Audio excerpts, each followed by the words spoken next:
Assalamualaikum warahmatullahi wabarakatuh. Kami dari kelompok 2 presentasikan hasil esai kelompok kami dengan topik Pancasila sebagai dasar pengembangan ilmu ideologi. Sebelumnya perkenalkan Noviasari sebagai moderator.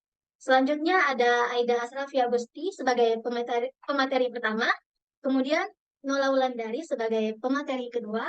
Agung sebagai pemateri ketiga. Dan terakhir yaitu Alvin Pratama sebagai pemateri keempat. Langsung saja kita mulai. Untuk materi pertama yaitu mengenai peran ideologi bagi sebuah negara yang akan disampaikan oleh Aida. Kepada Aida, dipersilakan. Kita membacakan materi pertama yaitu peran ideologi bagi sebuah negara.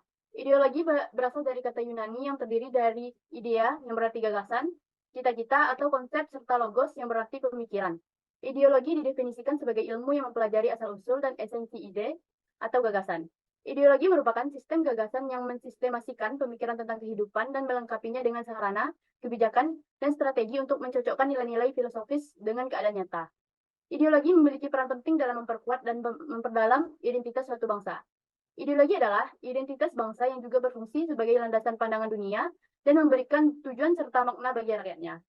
Ideologi juga berperan sebagai alat untuk mencegah konflik sosial, mempersatukan keberagaman masyarakat, dan memberikan arah atau pedoman bagi suatu bangsa dalam mencapai tujuan.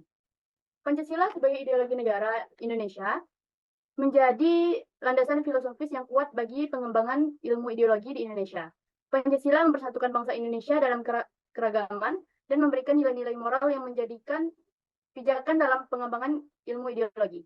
Ideologi Pancasila juga berperan sebagai petunjuk arah dalam kehidupan berbangsa dan bernegara Indonesia, serta mengandung nilai-nilai sejarah karena merupakan perjanjian luhur bangsa Indonesia dalam mendirikan negara. Sekian saya kembalikan kepada moderator. Terima kasih kepada Aida. Kemudian selanjutnya akan disampaikan oleh Nola Wulandari.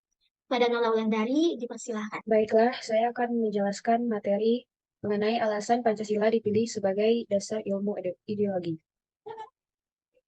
Pancasila dipilih sebagai dasar ilmu ideologi karena mengandung nilai-nilai dasar yang universal, seperti keadilan sosial, persatuan, demokrasi, kemanusiaan, dan ketuhanan yang Maha Esa, yang relevan dalam konteks pembangunan masyarakat dan negara. Selain itu, Pancasila juga mampu mencakup beragam kepentingan dan keberagaman masyarakat Indonesia secara inklusif. Pancasila memiliki beberapa karakteristik yang sesuai dengan kebutuhan pembangunan masyarakat dan negara Indonesia. Satu, kebangsaan. Pancasila mengandung nilai-nilai kebangsaan yang mendorong persatuan dan kesatuan bangsa Indonesia, serta menghargai keberagaman budaya, agama, dan suku bangsa. Dua, kemanusiaan. Nilai-nilai kemanusiaan yang terkandung dalam Pancasila menegaskan pentingnya menghormati martabat dan hak asasi manusia, serta mendorong pembangunan yang berorientasi pada kesejahteraan dan kemajuan seluruh rakyat Indonesia. Tiga, keadilan sosial. Keadilan sosial dalam Pancasila menuntut distribusi yang adil dan merata atas sumber daya dan kesempatan, serta menjamin hak-hak sosial bagi seluruh lapisan masyarakat. Empat, demokrasi. Pancasila mengandung prinsip demokrasi yang berlandaskan pada musyawarah untuk mencapai mufakat, menghormati pendapat mayoritas namun juga melindungi hak-hak minoritas. Lima, ketuhanan yang Maha Esa.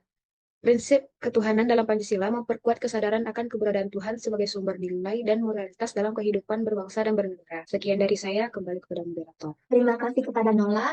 Kemudian materi selanjutnya mengenai implementasi Pancasila sebagai pengembangan ilmu ideologi akan disampaikan oleh Agung.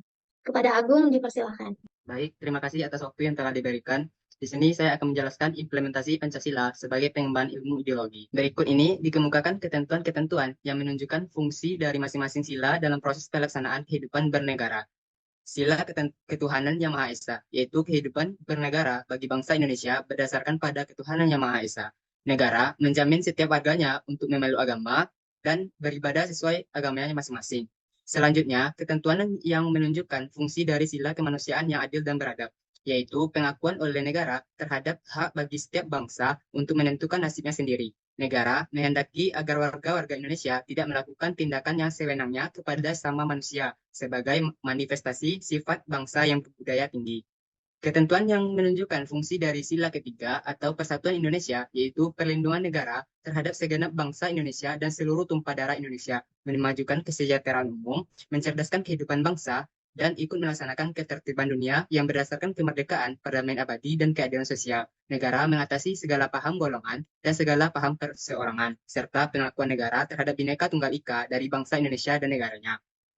Ketentuan yang menunjukkan fungsi dari sila 4 atau kerakyatan yang dipimpin oleh hikmat kebijaksanaan dalam permusyawaratan perwakilan, yaitu penerapan kedaulatan dalam bernegara yang berada di tangan rakyat dan dilakukan oleh MPR. Penerapan asas musyawarah untuk mufakat dalam pengambilan segala keputusan dalam negara Indonesia dan baru bisa menggunakan pungutan suara terbanyak bila hal tersebut tidak dapat dilakukan dan dilaksanakan.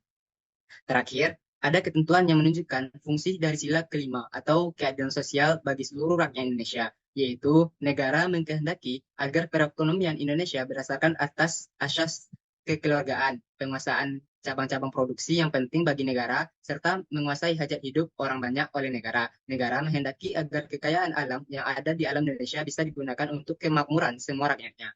Sekian materi dari saya kembalikan ke moderator. Terima kasih kepada Agung.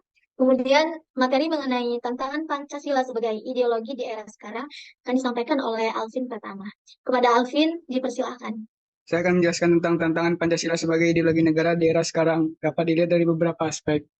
Yang pertama, globalisasi dan modernisasi.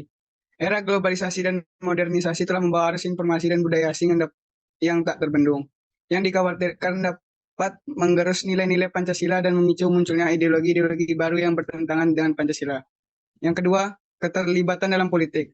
Pancasila telah digunakan sebagai alat pemersatu bangsa, tetapi dalam beberapa periode pemerintahan seperti Orde Baru, Pancasila digunakan untuk mempertahankan kekuasaan presiden dan menindas oposisi, sehingga nilai-nilai Pancasila tidak diwujudkan secara efektif.